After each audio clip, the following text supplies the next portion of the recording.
আমাদের দেশের স্বাধীনতা সার্বভৌমত্বের প্রতীকের উপর আঘাত হয়েছে। আমাদের যে আজাদির লড়াই, আমাদের গণ অভ্যুত্থানের পক্ষের শক্তি এবং মুখপাত্র হচ্ছে ওসমান হাদি। ওসমান হাদি শুধুমাত্র একজন ব্যক্তি না, অতএব ওসমান হাদির উপর আর আজকে যারা আক্রমণ করেছে, যে রাজনৈতিক দুর্বৃত্তপনা, নব্য ফ্যাসিবাদী শক্তি, ডিপ স্টেটের একটা অংশ এবং দিল্লির আধিপত্যবাদ, এই সবগুলো সামগ্রিক শক্তি মিলে বাংলাদেশের স্বাধীনতার পক্ষের, আজাদির পক্ষের শক্তিগুলোকে দুর্বল করতে চাচ্ছে। হত্যা, খুন এবং পরিকল্পিতভাবে সন্ত্রাসের মাধ্যমে একটা অরাজকতা তৈরি করতে চাচ্ছে। আমরা সারা বাংলাদেশকে বলছি, বাংলাদেশ 5ই আগস্টের আগের বাংলাদেশে আর ফিরবে না। গণ অভ্যুত্থানের এই বাংলাদেশ টিকে থাকবে। আমার আজাদি, আমার স্বাধীনতা, আমার সার্বভৌমত্ব আর বিক্রি হবে না। বাংলাদেশে কোনো নব্য ফ্যাসিবাদের উত্থান যদি চেষ্টা করা হয়, ছাত্র জনতারা আবার মাঠে নেমে আসবে। অতএব বাংলাদেশের সকল গোলামদেরকে বলছি, যারা ডিপ স্টেটে আছেন, প্রশাসনে আছেন, রাজনৈতিক দুর্বৃত্তপনার মধ্যে আছেন, বাংলাদেশে আমাকে, হাদিকে, হাসনাতকে, কয়েকজনকে খুন করে আজাদির লড়াই বন্ধ করা যাবে না। আমাদের বক্তব্য খুব পরিষ্কার। অন্তর্বর্তীকালীন সরকার, প্রশাসন এবং আইন শৃঙ্খলা বাহিনীকে বলছি, যৌথ বাহিনীকে বলছি, আপনারা দয়া করে আপনাদের উপরে যে দায়িত্ব আছে, লাল সবুজের পতাকা, এইটা আমানতদারিতার সাথে পালন করবেন।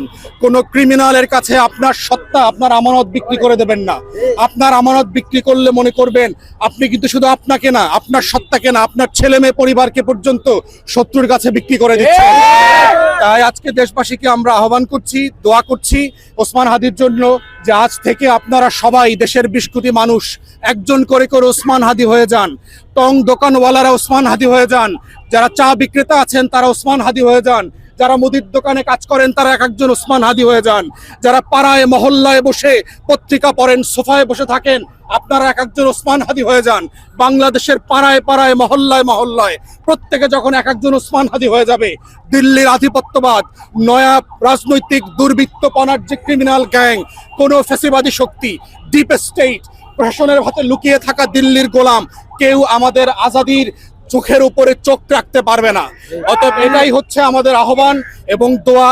আমরা দেশবাসীকে বলছি, সবাই যার যার জায়গা থেকে মসজিদে, মাদ্রাসাগুলোতে, জায়গায়, মহল্লাতে, ঘরের মধ্যে যারা মা বোনরা আছেন, ওসমান হাদির জন্য দোয়া করবেন, বাংলাদেশের আজাদির জন্য দোয়া করবেন। আমাদের লড়াই চলছে এবং চলবে। আমরা রাজপথে আছি, ছিলাম এবং থাকবো। দিল্লির ফেসিবাদ ফিরবে না, সুযোগ নাই। সবাইকে অনেক ধন্যবাদ। সালাম আলাইকুম। এটা তো বটেই, এটা তো অবশ্যই এই চেষ্টা আছে, তবে আমরা মনে করছি এই চেষ্টা সফল হবে না। বাংলাদেশের গণ অভ্যুত্থানের পক্ষের শক্তির উপরে হামলা হয়েছে। আপনারা দেখেছেন গত সপ্তাহে আমার উপরে হামলা করবার চেষ্টা করা হয়েছে। এর প্রত্যেকটার সাথে একটা যোগসূত্র আছে এবং এই যোগসূত্রের সাথে পতিত আওয়ামী লীগ, দিল্লির ফ্যাসিবাদ এবং নব্য ফ্যাসিবাদ হয়ে ওঠার চেষ্টা যারা করছেন, সবাই জড়িত আছেন।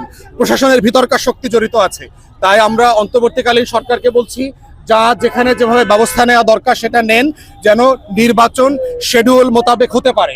এটা কোনোভাবে যেন বাধা দেয়া না হয়। সবাইকে ধন্যবাদ।